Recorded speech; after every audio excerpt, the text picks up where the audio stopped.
ஏப்பா, உனக்கு ஒரு கேள்வி.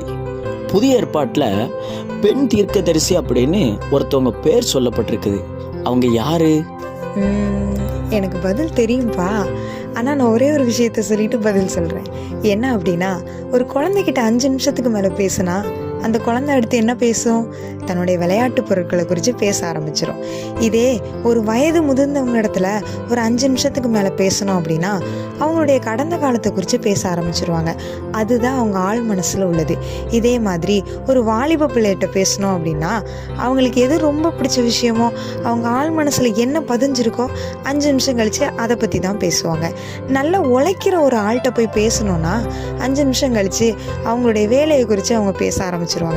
அதே மாதிரி தான் நீங்கள் கேட்ட கேள்விக்குரிய தீர்க்கதரிசி என்ன பண்ணுவாங்க அப்படின்னா, அவங்க கிட்ட 5 நிமிஷத்துக்கு மேலே பேசுனீங்கன்னு வைங்க, ஏசப்பாவை குறித்து பேச ஆரம்பிச்சிருவாங்க.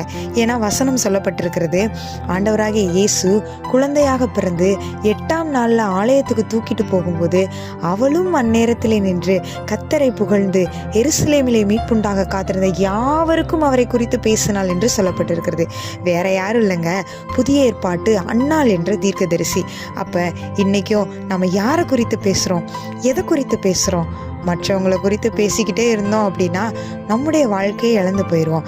ஆனால் ஏசப்பாவை குறித்து பேசணும்னா நம்முடைய வாழ்க்கையும் கட்டப்படும், நம்மை கொண்டு அநேகருடைய வாழ்க்கையும் கட்டப்படும்பா.